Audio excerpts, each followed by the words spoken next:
Baie welkom by ons bespreking. Goeiedag aan almal hier teenwoordig. Baie welkom ook aan ons kykers oor die internet, sowel as die op ons webadres. Ons groet u in daardie wonderlike naam van ons Here Jesus Christus. Wanneer u ook al luister na ons bespreking, ons vertrou die Here dat u daardeur geseën sal wees. Ons tema vir vandag: apostoliese profetiese mense duld nie Jezebel in hulle lewe nie. Apostolies profetiese mense duld nie Jezebel in hulle lewe nie. U kan gaan lees die boek van 1 Konings hoofstuk 16 tot 1 Konings hoofstuk 21. U kan ook gaan lees Openbaring hoofstuk 2 vers 2 tot 7 en dan ook vers 17 en 20.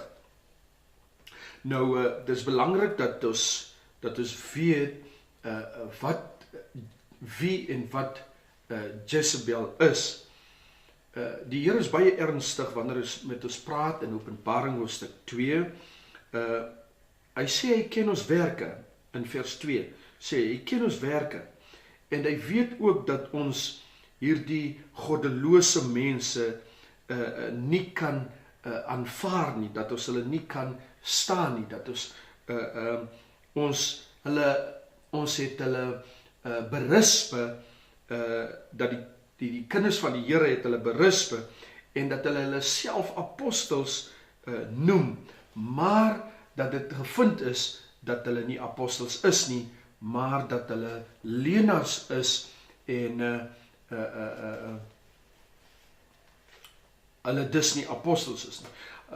Openbaring hoofstuk 2 vers 7 sê dat hy wat in staat is om te hoor, laat hom luister wat die Gees van God aan die kerk sê, of aan die mense van die kerk sê. Jy kan ook in vers 17 gaan lees daarvan.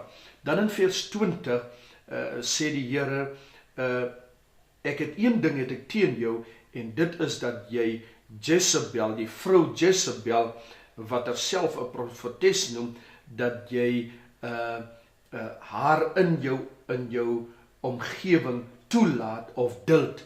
Nou, God is baie ernstig hieroor, en hy het dit teen die kinders van die Here, of teen sy kinders, dat hulle toelaat dat Jezebel in hulle midde opereer, en dit nog as 'n profetes.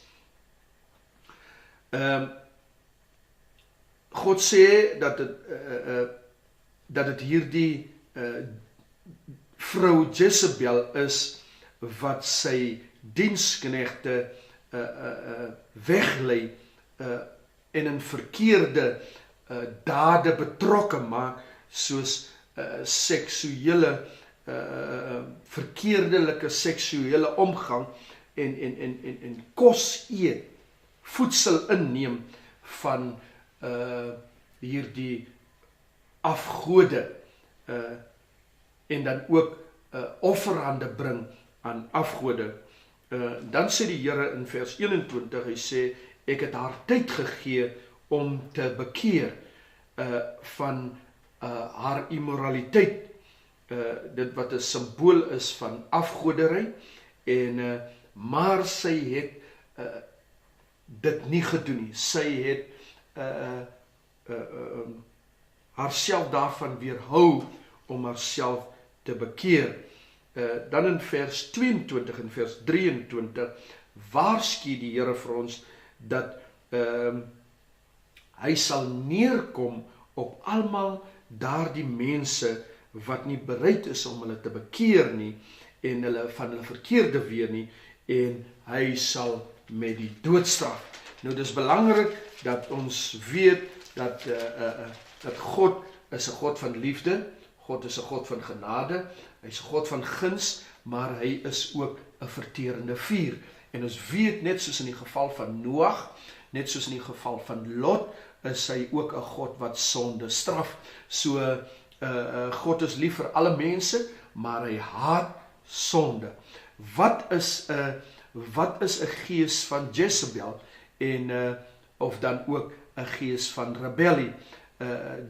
Jezebel beteken iemand wat nie onderdanig is aan enige iemand nie. Die Engelse vertaling sê, I submit to no one.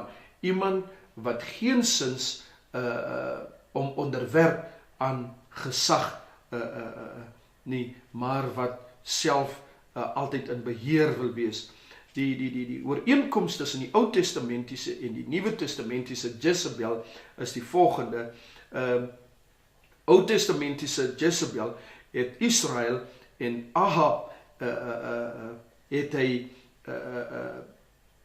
heeltemal korrup deur dat hulle afgoderry aanbid het, afgode aanbid het deur afgoderry en seksuele immoraliteit. En jy kan gaan lees in 1 Konings hoofstuk 16 vers 31 en jy sal sien hoe dat Jezebel in die Ou Testament regeer het. Die Nuwe Testamentse Jezebel het dieselfde gedoen en jy kan daaroor gaan lees in Openbaring hoofstuk 2 vers 20 en dan sal jy sien dat die ooreenkoms is dieselfde. Jezebel het 'n manier om mense vas te vang in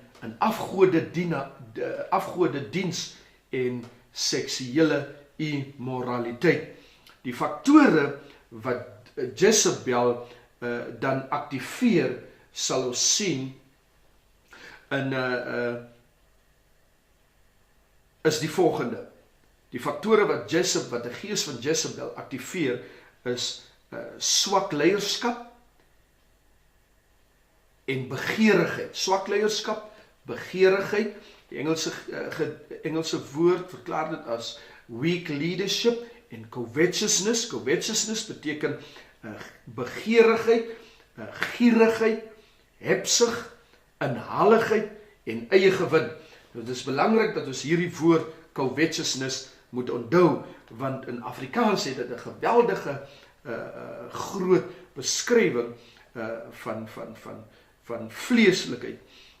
Swak, een van die faktore